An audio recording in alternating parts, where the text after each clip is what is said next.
was going pretty far left. Let's go see what we got. Ah, come on, look at that. Ball's right up against a tree. I can't take my normal swing right-handed. I think we've all had this shot before. You end up having to take your regular iron, flip it upside down, and hit something left-handed. Question is, what's the best club to hit a flipped over left-handed rescue type shot? Well, that's what we're going to find out. Hi everyone, welcome back to the channel. Hope you're having a wonderful day. I'm AJ and we are in the Elite Fit Golf studio. And we've got a problem here that you've probably run into before if you play on a golf course that's got trees or rocks or whatever.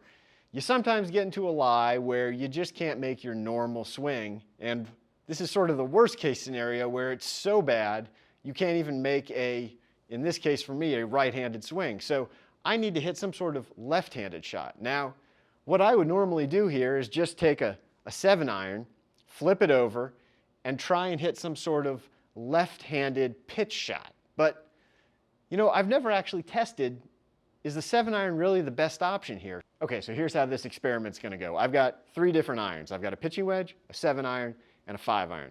I'm gonna hit 10 shots total with each of these 3 clubs. We'll break it into sets of 5.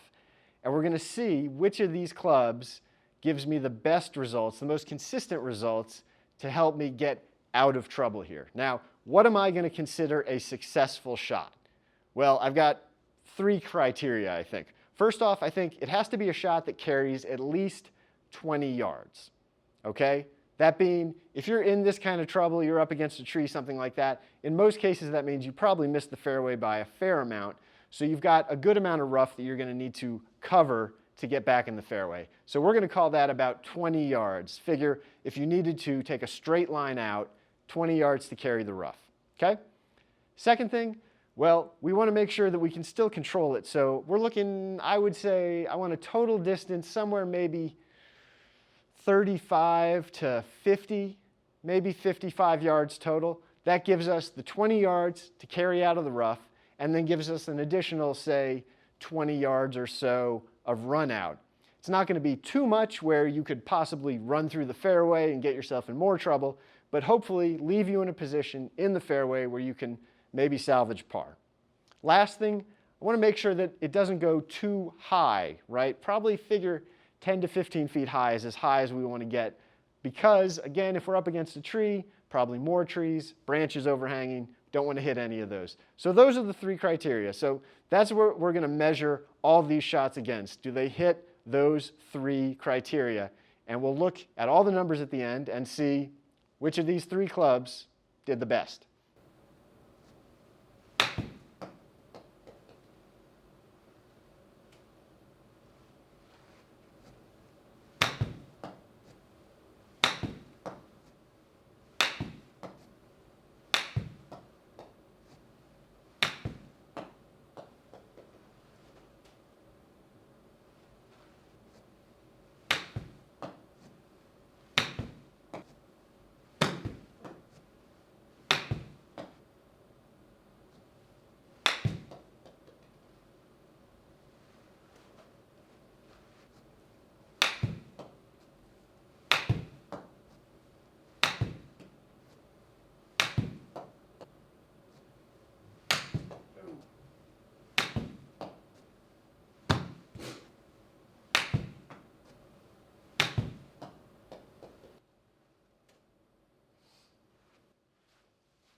All right, that's 30 balls. Let's check out the data. Hey, what do you think gave me the best results? The pitching wedge, 7-iron, 5-iron? Let me know down below. Okay, let's look at the results by the numbers. The winner was the pitching wedge. 10 out of 10. Flew at least 20 yards, didn't fly further than 50 yards. Now, I did have to give myself one that was actually a 19-yard carry. Wasn't quite 20, but I said, you know what, I'm giving it to myself.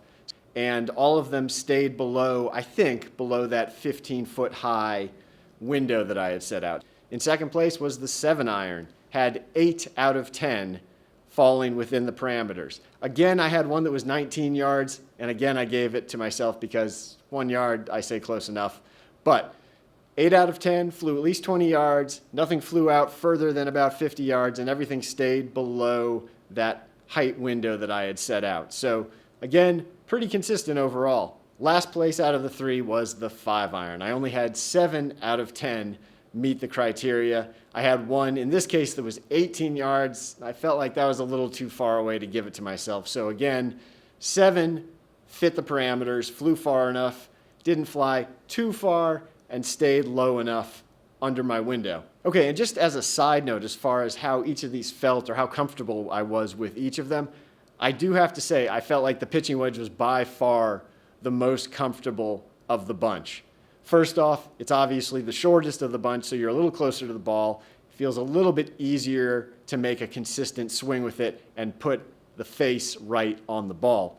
The second part is, because it's a pitching wedge, it's got a much higher face to it when you compare it to, well, especially this 5-iron. So the height of the face, when you flip it over like this, then becomes the width of the face. And this was extremely narrow in the 5-iron, made it much more challenging, at least in my head, to make a consistent swing and get the club right on the ball. Whereas the pitching wedge felt like I had a little bigger margin for error. And honestly, I think we see that in the results, because I made some swings with the pitching wedge that probably with one of the other clubs weren't going to be as good. But again, had a little bigger face to work with, a little shorter club, a little heavier also. And I think all those things together make it a little bit easier to hit and a little bit more consistent to hit left-handed rescue shots with. All right, that's it. I have to be honest, I was a little bit surprised. I kind of figured that the 7-iron would maybe be the best option of the 3 because it's sort of in the middle.